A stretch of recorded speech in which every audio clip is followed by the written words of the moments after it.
Hi, I'm Shannon Flynn, and you're watching a podcast where nostalgia comes alive. It's Jake's Happy Nostalgia Show. Roll it! Welcome to Jake's Happy Nostalgia Show, where nostalgia comes alive. Join Jake and his friends on a journey through pop culture of the past, where they interview professionals in the worlds of acting, directing, writing, puppeteering, and so much more. Who will they be chatting with today? Find out in this Jake's Happy Nostalgia Show episode. Hello, everyone, and welcome to this episode of Jake's Happy Nostalgia Show, where nostalgia comes alive. Happy to hear with us. Thank you for joining. As always, I'm your host, Jake Davenbaugh. And today, as always, our co-host, Chris Bixby and Matt Bingle. How you guys doing? We are good. Doing great. Hello, everyone. How are you, Jake? Agree as always, Matt. Thank you for asking. So great that y'all will enjoy very much. It's just so wonderful. We had say the same thing. We had a wonderful interview for you folks today. I'm sure you guys will love it. Matt, why don't you tell everyone a little bit about it?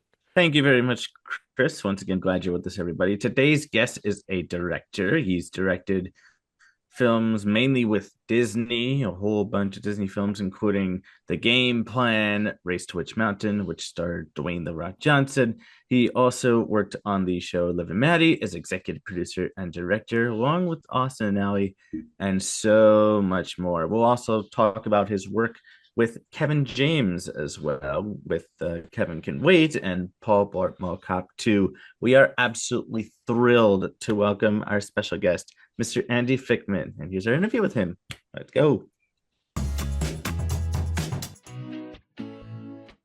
Hello, everyone. Welcome to Jake's Happy Nostalgia Show, the podcast where nostalgia comes alive. Yes, glad you're here with us, folks. Please welcome our special guest, Mr. Andy Fickman. Andy, how you doing? Happy to have you here. So excited to be with the gang today, hanging out here. Excited. Yes, happy to be here. Yes, we're excited as well. Delighted to have you. So to kick this off, could you tell our audience a little bit about yourself and what you do? This will be exciting for my family who always asks the same question. I direct, write, produce film, television, and theater, and sometimes just on the internet itself. Nice. So I do a little bit of everything in a lot of fields. Nice. That's great. What was your childhood like, and how did you grow up? I grew up in Texas, in West Texas, a town called Midland, which is kind of Midland, Odessa is where the show Friday Night Lights takes place. That's kind of my childhood. And then we moved to Houston. And so I grew up in Texas just loving the entertainment industry and watched a lot of TV, probably more than I should, but it paid off, and saw every movie that came out every weekend. I'd go and tried to get involved as much theater as I could. So by the time I went to a place called Texas Tech University in Lubbock, Texas, and then I moved straight from the day I graduated. The next day I moved to Los Angeles and was kind of ready to start my career. So I think I had a good childhood. Parents very supportive of what I wanted to do, even though no one knew what I wanted to do. That's actually a perfect segue. When, did you always want to work in TV and film? When did you realize that's something you wanted to pursue? I think honestly, the first show, my dad, who was a geologist and a paleontologist for Shell Oil, was also an amateur actor on at the Midland Community Theater. So my earliest memories, like 5, 6, I remember seeing my dad in shows. And so then I wanted to do shows, and they put me in the kids acting program. And I think when I was about 6 or 7, I played Rumpelstiltskin and Rumpelstiltskin there at the Midland Community Theater, and I got laughs, and I thought, that's a pretty good gig. And so for as long as I can remember, I always wanted to be in the entertainment industry. I didn't know if I wanted to act. I didn't know really I didn't understand what directing was or producing. I kind of had an idea of writing and would write little plays, but uh, no matter what, I wanted to come to LA or go to New York and sort of give it a shot. Nice. Very interesting. So, do you remember your first job, like professional gig in TV and film? Um, well, I did uh I did like when I was in Texas, I was getting paid for like the Texas Renaissance Festival, or we would do a commercial. So there were definitely those opportunities. But when I graduated from college, my first job was a tour guide at Universal Studios. And that was sort of me at a studio lot getting paid and learning the industry.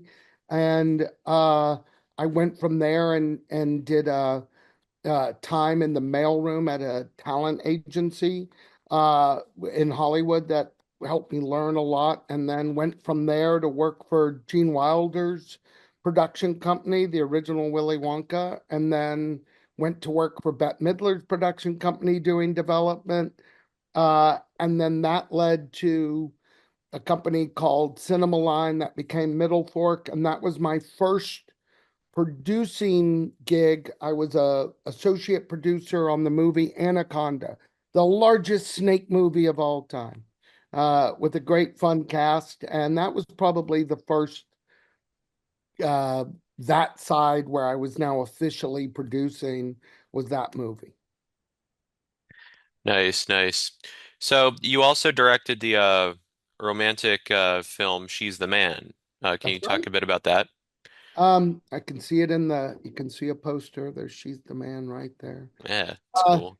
I had just done a movie. I'd done a musical called Reefer Madness that was popular in LA, and we did it for Showtime. We actually just celebrated our 25th anniversary of Reefer Madness, uh, and have Oh, been around nice. Los Angeles. Nice. Thank you.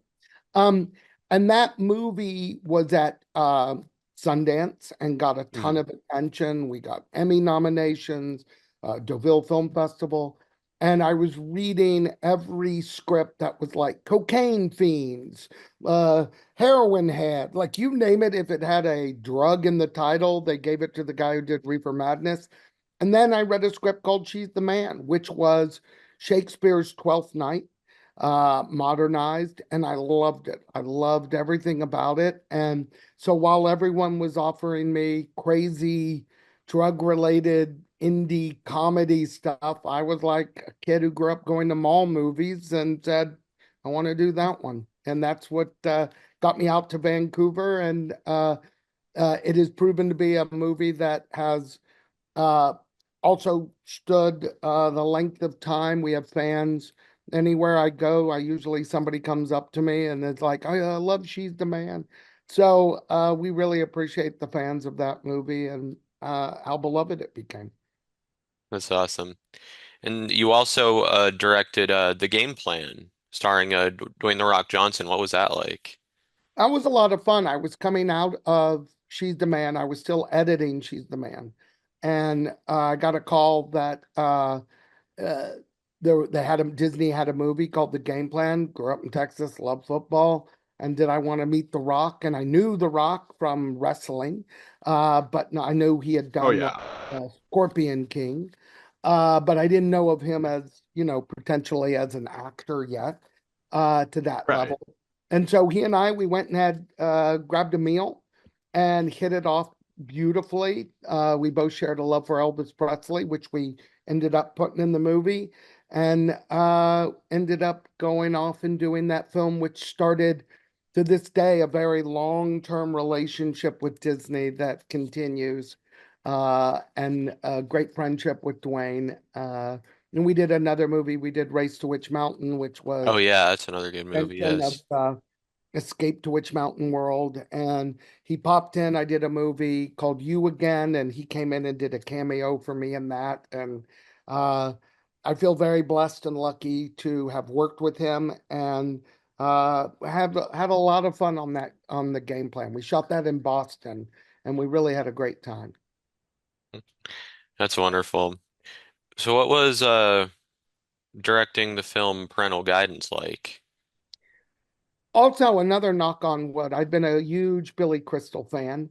I love City Slickers. I loved all of his movies, and this was based on an idea he had, and he was also producing it. And then I got to come full circle where I headed development for Bette Midler at her production company, and now I got to direct Bette Midler. And so that was awesome. And then the wonderful cast of Marissa Tomei, Tom Everett Scott, who had also been in Race to Witch Mountain for me, was a good mix and match. And that was just a lot of fun with him skateboarding and signing everyone's skateboards. But we had a really good time working on that project. And another one that ended up being, it was a big family film. And, you know, when you're doing a movie with for families, you want it to be, there's stuff for the kids to laugh at, there's stuff for the adults to laugh at. And that's the only way you find real balance. And we were able to get that. So that was a lot of fun. Nice. That's great. So now, of course, for several years, you worked on a Disney Channel series, Liv and Maddie, as an executive producer and director. How were you kind of, approached to work on that show? We had an idea. My partner, Betsy Sullinger, and I had an idea about a family show, and we pitched it to Disney. At that time, I had already done these Disney movies, and the channel also was a great opportunity. And we went and we pitched, and they introduced us to two writers, Ron Hart and John Beck, and we were fans of their work. And the four of us then got together, and we ended up shooting first a pilot for a TV show called Bits and Pieces, and it used the exact same cast of eventually became Liv and Maddie. And as we were coming out of it, seeing what we would do differently, Gary Marsh, the head of Disney Channel, and Adam Bonnett, they came to us and said, what if we took the cast of Bits and Pieces and flipped it into a show about twin girls, and we made that Liv and Maddie? And it just jumped from there. And next thing we knew, we were off making a show where Dove Cameron was playing both Liv and Maddie. Our final year of the show, she won an Emmy Award for Best Actress, and that was that's the sort of stuff you dream of. The cast is Exactly, yeah. still, everybody is still close. I continue. I have Wizards Beyond Waverly Place that I did the pilot for and directed a bunch of episodes, and that opens, I think, around October 29th. We air. Coming back. Yeah. Yes. And Yeah. so it's we're really excited. Working with Disney is always really a great experience because very few entertainment companies understand their brand as much as Disney does. And they fully integrate, whether you're going to, they have their Halloween parties happening right now at like Disneyland, and the trick or treat bags are Wizards Beyond Waverly Place bags. So the Haha, nice. Oh, that's they awesome. integrate everything together. And as a kid, I grew up loving Disney. So to be a part, even a small part of the family is a lot of fun. Oh, that's nice. I'm actually curious, what were some of your favorite Disney projects like growing up? All right, well, weirdly enough, probably my all-time favorite was Escape to Witch Mountain. Like that was, as a Mm. kid, like the idea that there were kids and they had magical Hmm. powers and they were being chased by the bad guys. I loved all of that. So there probably, I loved there was a series of film called The Apple Dumpling Gang that Oh Paul yeah. Blart and Tim Conway did that I loved. I loved Hmm. all the animated movies. Oh, of Every course. time one came out, you just went, and then I'd love going to Disneyland and seeing, the connection. Just as a kid, you'd be like, "Oh, that's Winnie the Pooh," and there's a Winnie the Pooh movie. Like, I think it was kind of making things full Yeah. circle. But definitely, Escape to Witch Mountain um was definitely my favorite. Nice, nice. That's really cool. Definitely is full circle. Yeah, I, I I've that been to was Disney it. once and I never thought about it that way. Never did. Of course, that was like 13 years ago, but still. It always for me was, kind of the genius of Walt Disney himself was how to do how to make interactive family entertainment. And he was Hmm. pushing the boundaries in the 60s and the 70s and doing stuff, at the parks that nobody else was, doing. He was way ahead of that with animatronics. Um, and then you go back to his early, to kind of the birth of his movies, the fact that whether it's Snow White or Cinderella or Fantasia or any of his earlier movies still stand up today. Like it's not, and I have two kids and my kids have grown up on Disney movies and love them. And I get excited when, my daughter, she's 5, when she all of a sudden sees a Disney movie for the first time but it's a movie that I saw when I was a kid and nothing's changed and there's new iterations of it, but few companies do that. Universal did it as well with being a tour guide was exciting because especially in Los Angeles where it's an actual filming studio. So to be able to go and see the shark from Jaws come out and realize they made Jaws and the Jurassic Park ride, all that stuff was really fun to be able to tie in the concept of what you saw as a movie and then to experience it later, years later as a ride, I think is just very cool. That's awesome. That was a big Nice. that was a big thing because and then when Universal Studios Florida opened, it was a working studio, but not to the degree that Right. LA. So Florida Hmm. was able to make tons of attractions where LA is still limited in its space because it's still a film and television studio. So the backlot tour is really the crown jewel, I think, of Universal Los Angeles. And if you're like me and you love backstage of like how do movies get made, how do television series get made, to get on that tram was great. So to be a tour guide on that tram and tell, hundreds of people a day a little bit of the magic of making behind the scenes was great to see their reactions. A lot of pictures taken, a lot of pictures taken. Yeah, I bet that's really cool. So getting back to Liv and Maddie's, maybe talks over a lot of episodes. Do you have any favorite Liv and Maddie episodes? I think the pilot, they were all fun, and I directed a good majority of them as well. Um, the pilot's still my favorite because we were bringing Liv back home from Hollywood. We were introducing these characters. We had a crazy stunt with popcorn machine coming down the stairs, and we really established for the audience this relationship between the two of them. Um, and we had a motto, which was at the very end of the episode, and that's sisters by chance, friends by choice. Yes, right. I Yeah. think that became a model for our show. And so once we did that episode, I think we all felt that we had done something special. Absolutely. One that sticks out to me, at least one of the earlier ones, is the Froyo episode where Liv is like making this song about like Froyos or whatever. It was Froyo YOLO. Yeah. And Yeah. we had, here was the craziest thing. We were asked by the studio, at that time there was that viral video, What Does the Fox Say? Oh That was yeah. Yes, going on. right. Yep. Yep. And Yep. so Oh the yeah, of studio course. asked, like, how do we create a viral video? And we were like, well, viral videos, you don't create a viral video, it just goes viral. Yeah, yeah. Yeah. Yeah. And so, but Ron and John wrote the song Froyo YOLO, which was so just ridiculously stupid and catchy. And we had an extra day of filming. We went in and shot it. And sure enough, that song went viral. And I think it had like 26 million views.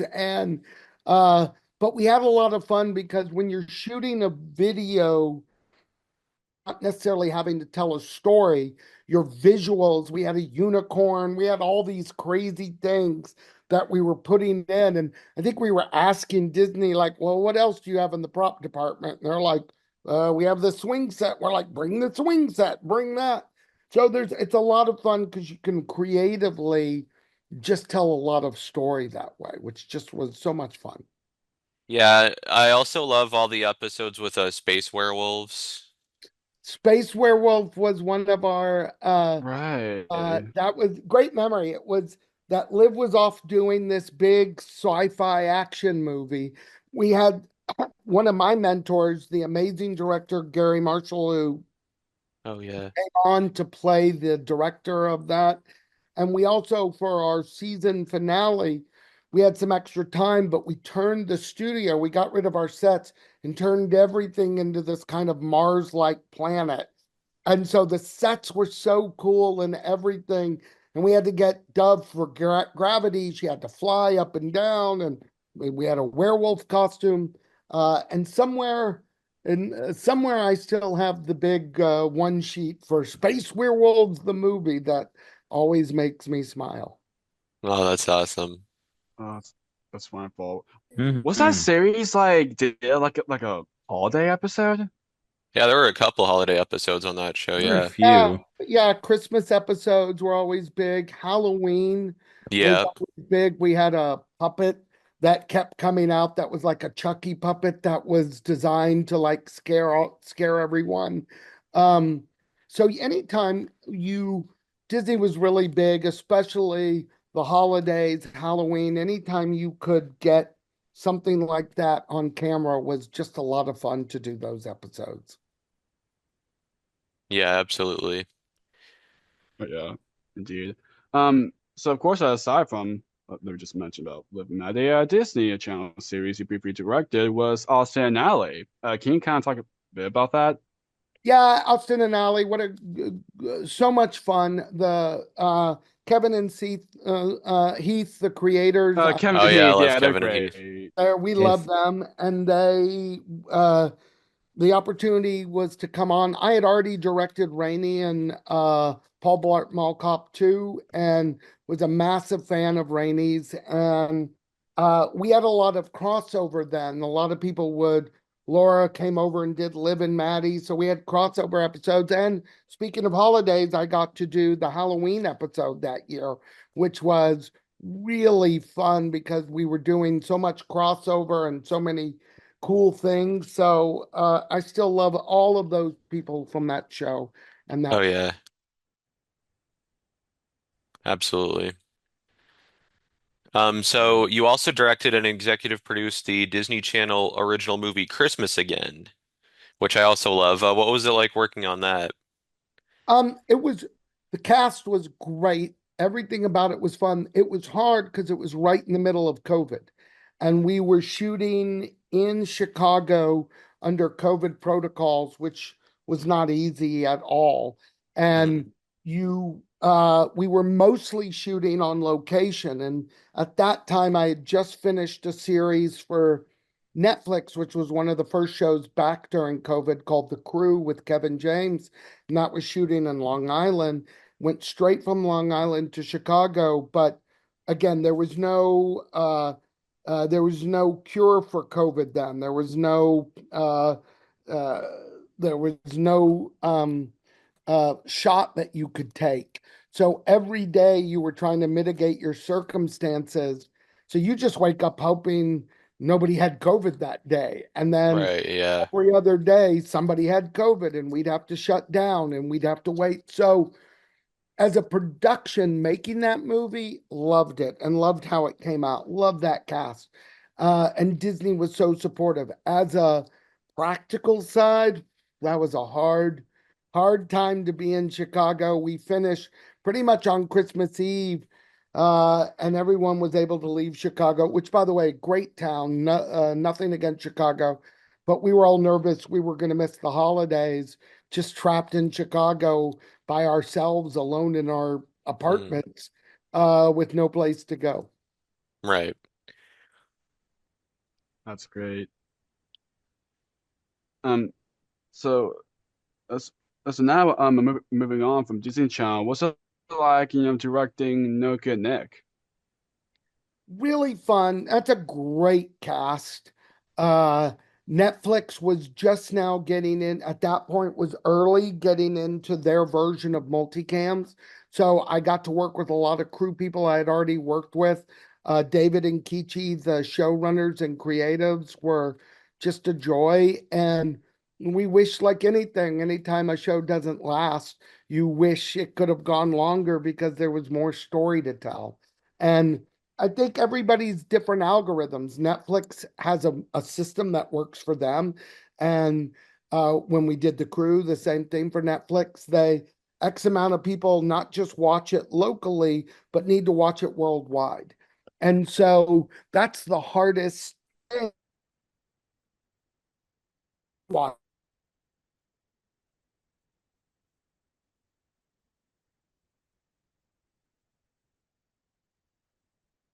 it had gone longer. Wish I was still directing No Good Nick, and I could keep telling you about what the plans were for it had it stayed on. Hmm. Interesting. So you had mentioned Kevin James earlier, including the movie Paul Blart Mall Cop 2.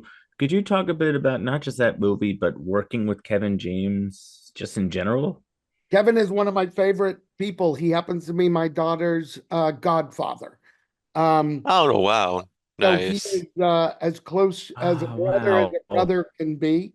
Um, That's wonderful. First project was Mall Cop 2, and we just connected creatively, had so much fun. We ended up doing a series that was called Kevin Can Wait that ran 2 seasons on CBS with Sony. I got to do his Netflix stand-up special. That was really special. And then got to do The Crew. And we are constantly talking about what the next thing is that we'll look to do together.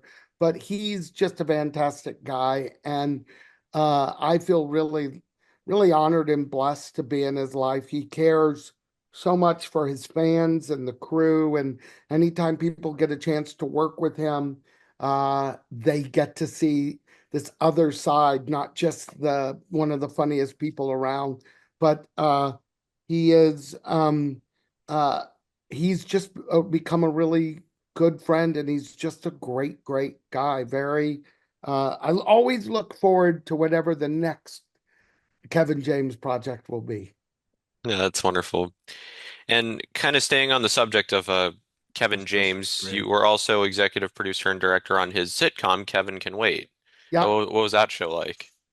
um it's fun. It's challenging when you're doing Kevin was it was his first time to come back from to television, network television, after the success and the long run of King of Queens. So there's always a certain expectation.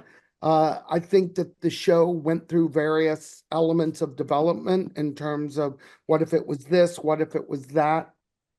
I know the show that we were trying to make was very much in, we were all on the same page. Sometimes that's different than what the network is thinking and what the studio is thinking.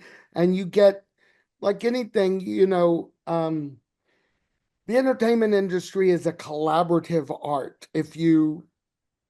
I tell people, if you want to go do something singular, become a poet and write your poetry down and then read it to people, if or self-publish it.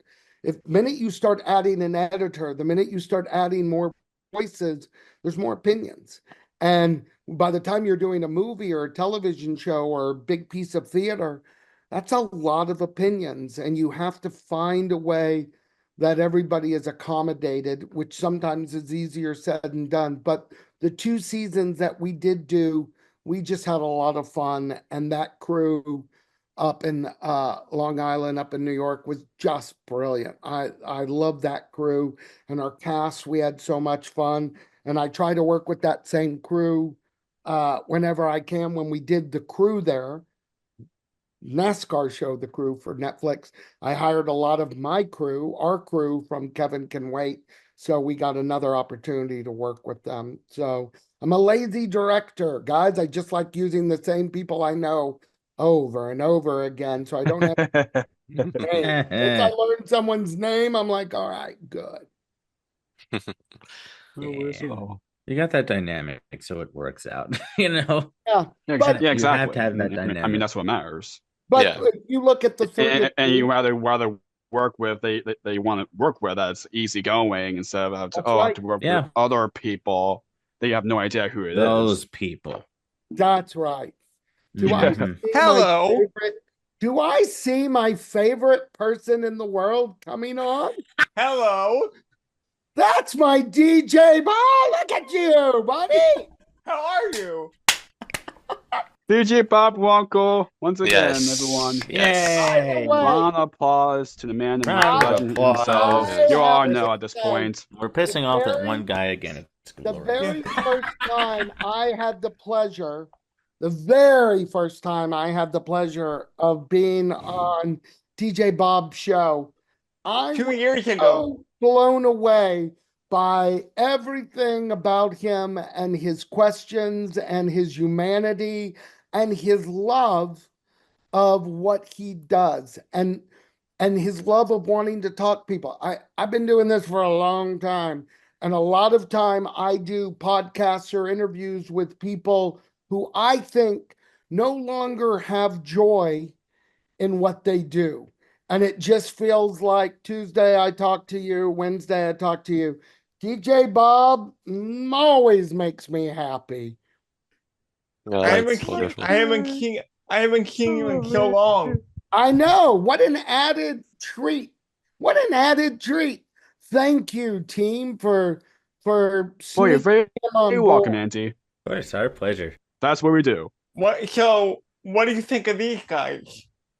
I was like, if only they were more like DJ Bob. If Well, only that, you know what I love is I think it's always interesting when you have a trio or a duo who are doing something together.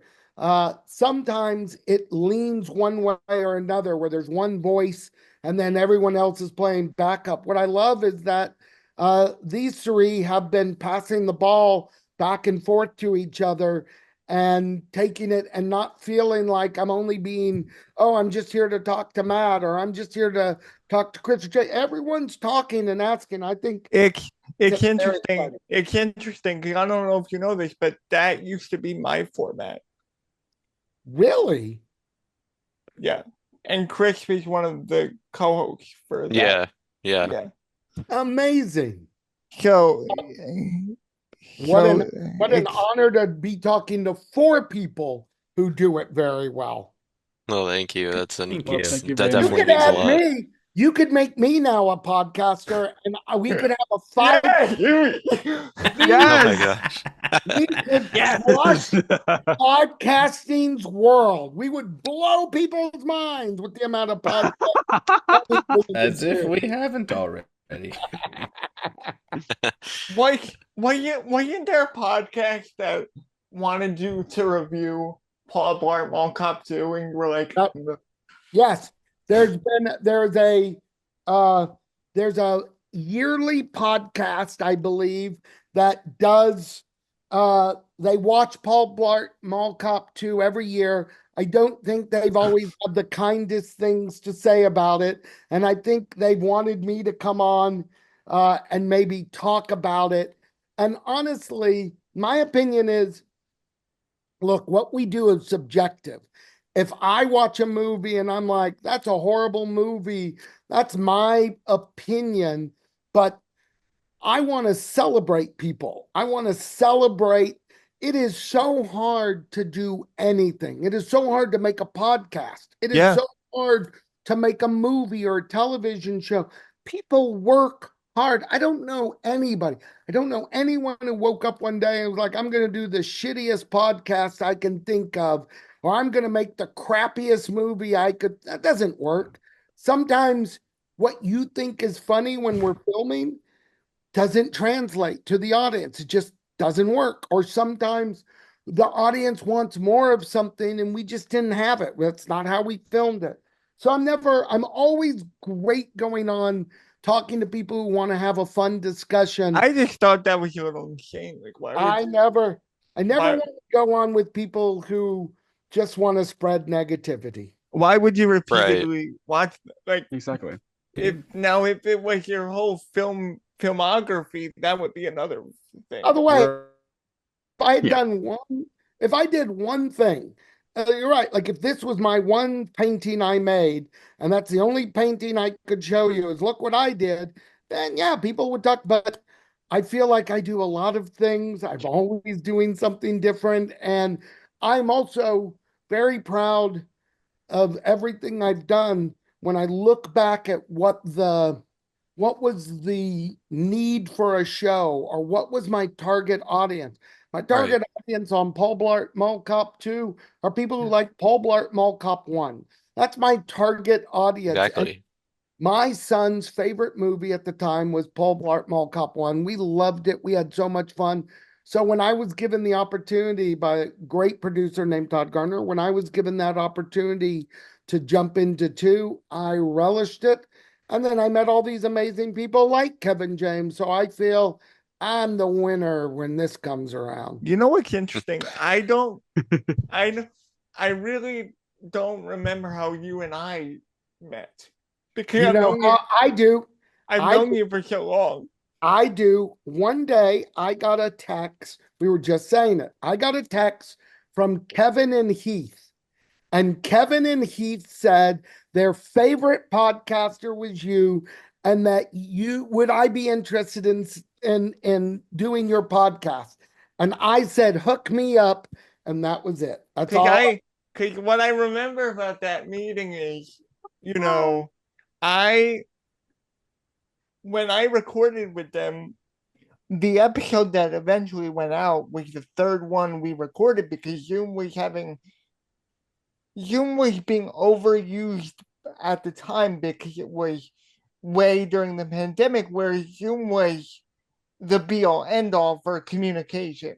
Right. And they were such troopers and so kind to me that I knew that they were tight with you and I knew that you would have a good time. And I'm so happy to be here to hang out for a little bit. Oh, they are great. When we were doing Of course, when we buddy. were doing Liv and Maddie, we were alternating. The way Disney would work a lot at the studios is you'd film Austin and Ally would be filming for X amount of months, and then when it was done, it would pack up, and then Liv and Maddie would come in. And one day, my producing partner Betsy and I were told we were coming in early, and they were showing us offices to have, and they said, "Well, this office, you can have this office as soon as they're out. It's the office of the guys who run Austin and Alley." And we thought that was the funniest thing ever. And I think I wrote a bunch of dirty notes to Kevin and Heath, and their Of course you did. And then the minute we could, Yeah. they were like, "When do we get our offices back?" But Now, I don't know if the guys brought this up, but I have a question for you. ask. What was it like Go for it. reuniting some of the original the Willy Wonka cast recently?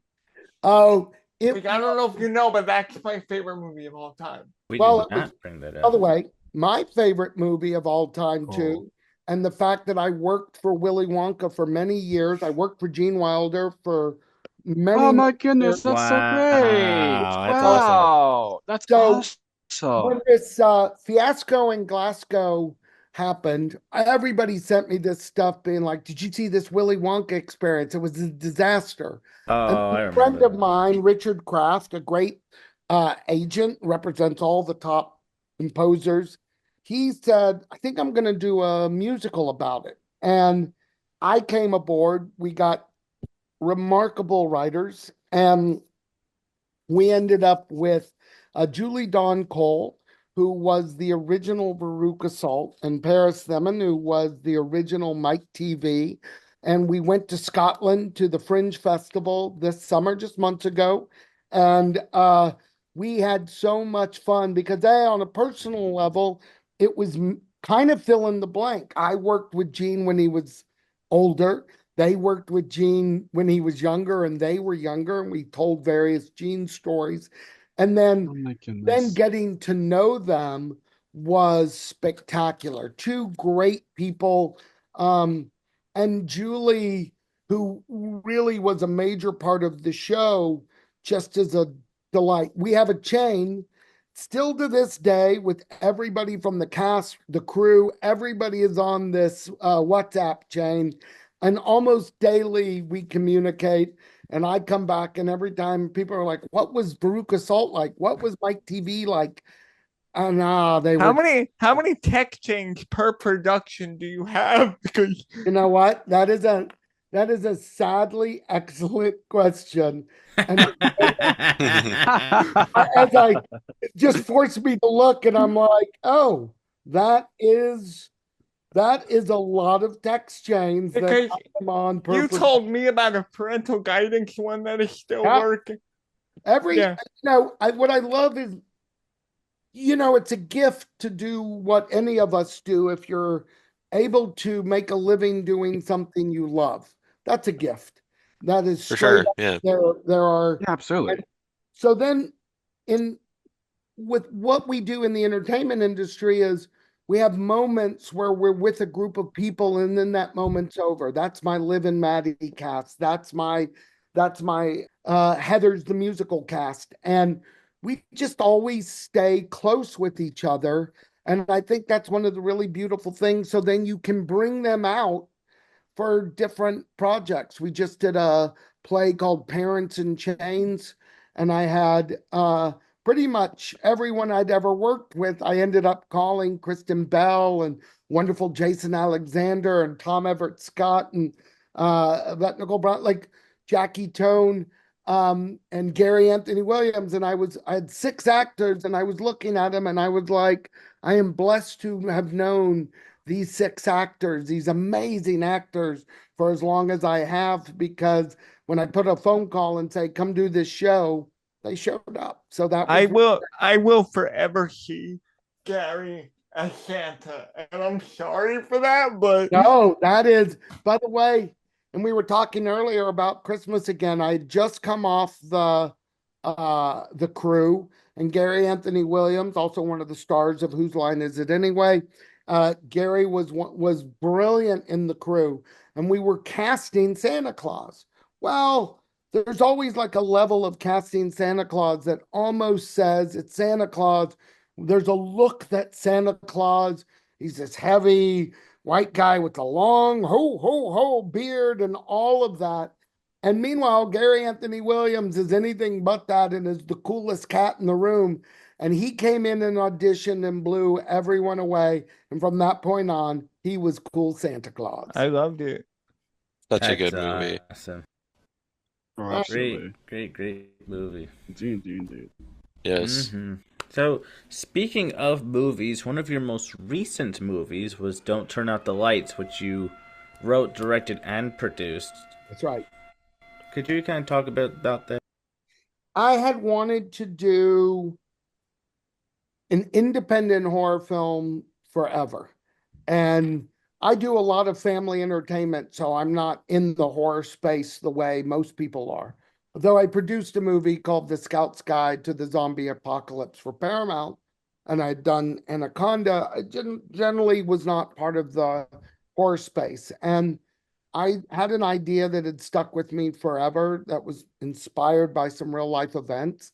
And I ended up writing the script, and I had a great group of producers, and we raised the money to go and make it independently, truly independent. Our movie takes place about 80% inside a mobile home, an RV, and we went and bought an RV that we could drive and went to upstate New York in the Hudson Valley area. Finally had a chance to work with, and we had a blast. And now Film Mode came and was able to sell the international rights, and a wonderful company, Quiver, came aboard for the domestic, and we have been on Apple and Amazon and you name it, we're there. And we're really excited as Halloween is coming up that we'll be able to hit sort of the scare market for that. We premiered at Screamfest in the UK, and that was one of the coolest experiences ever, because you're doing a horror film in front of an audience of people at a film festival who love horror films. And like me, like that's a passion, but to see it in front of an audience like that and hear their response, that That was a chef's kiss moment. Yeah, I remember when you sent That's me lovely. the first draft of the script, and I got to read that, Huh. and I Yeah. was like, Wow. it was so cool. Because I'm not a horror guy because I don't watch a lot of horror due to my physical condition. It's not really good for me to watch it. 'Cause jump Yeah. scares and all that stuff. But like the No way worries. that you handled it was so brilliant, and Thank it you. made it accessible for even me who doesn't really watch that stuff. Well, that was regularly. kind of, we didn't want it to be too gory. We didn't want it, but it was more trying to be as much of a thinker as it could to let the audience do the work. I always think in a horror film, sometimes the less you know or see, the better. And that was kind of our goal from the very beginning. Awesome. That's great. So now, Everybody since stream we're- it. Yes. Everybody Yes. stream it. For yes. sure. Yes. And that is your homework. That is Yes. your homework. Uh, You have been told by this 5-person podcast, the new podcasting team says stream. Don't turn off the light. That It's is all- your assignment, America, if anyone gets That's the your reference. America. I got the reference. America, It's not a listen sponsorship or to anything. what we're so- saying. Stream that. Yes, do it. absolutely. It's our unbiased So, opinion, America. Yes. Yeah, yes. it's wonderful. It is. So now since we're getting close to wrapping things up soon, can you share any projects that you're currently working on, at least that you're allowed to talk Sure. about? We are our musical Heathers, which is returning after a decade to America next year. I didn't know that. Cool. New York, so we're very excited. And my musical, based on the movie 13 Going on 30, will open in the UK next year. Is there on Waverly Place? Yeah. Yes, very excited for that. Yeah. Very excited for people to see that. So those are the current things that keep me busy. And our That's awesome. musical Reefer Madness just finished its run in Los Angeles, and we're hoping next year that will arrive in another city. Information to follow. Nice, nice. Very Looking well. forward what's gonna happen next when it comes. Absolutely. I will rejoin my 5-member podcast to tell everybody about it. It will be the reunion America has been waiting for. Yeah. Yeah. Yes. Yes. So this I'll bring that nostalgia, Jake. I'm gonna bring that nostalgia to the Oh, yeah. Yes. Yes. Yes. Yeah. Awesome. So this last question that Chris is about to ask, we ask all of our guests. Go for it, Chris. Thank you, Matt. This podcast is called Jake's Happy Nostalgia Show. When you think of nostalgia, what do you think of, or how would you define nostalgia? I love nostalgia.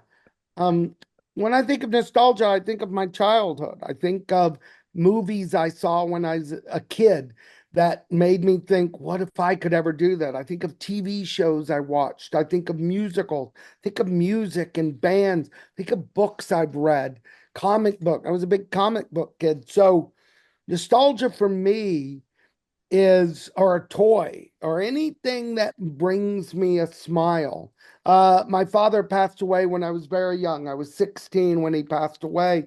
And so I have all my memories pre my dad passing away and then post my dad passing away. So for me, also nostalgia as my childhood still had my dad in it.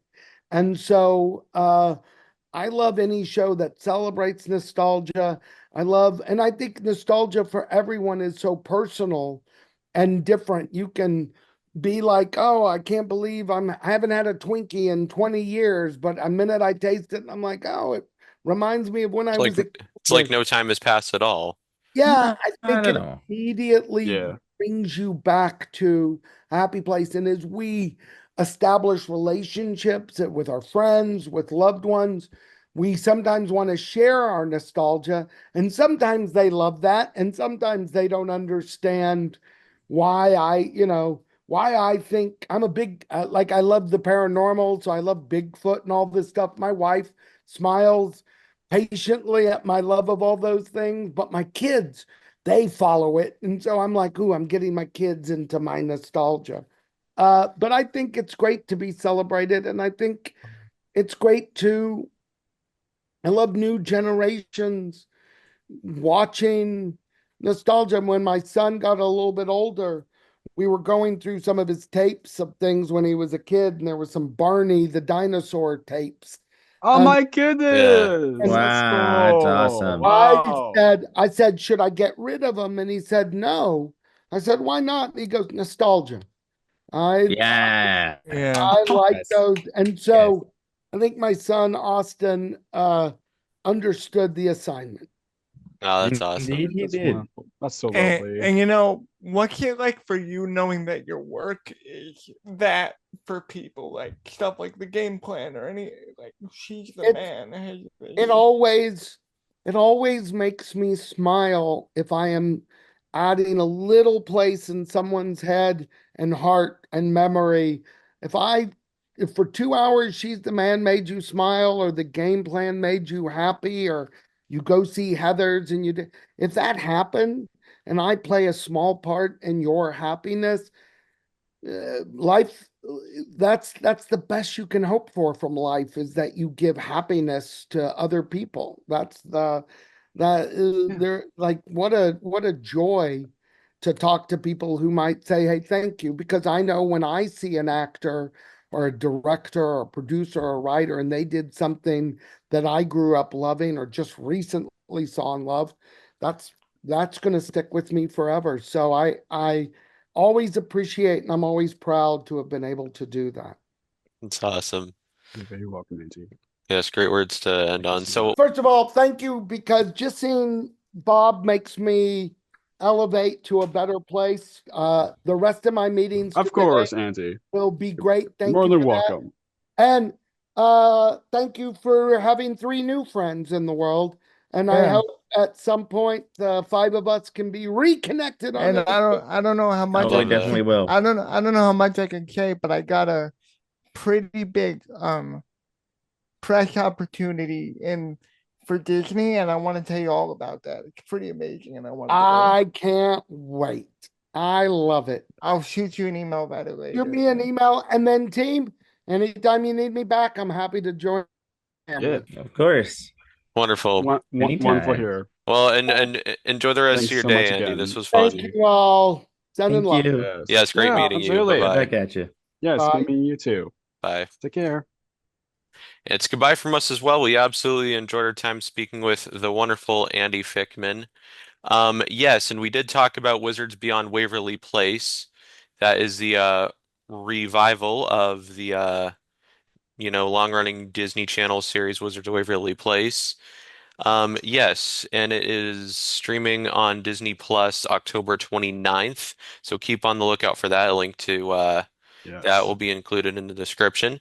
Keep on the lookout for more wonderful interviews coming your way. And as always, what do we say, Jake? Keep nostalgia alive. Take care, everyone. See you next time. Take care. Thank you again, Bob, for joining. Take care. Bye. Bye. Bye.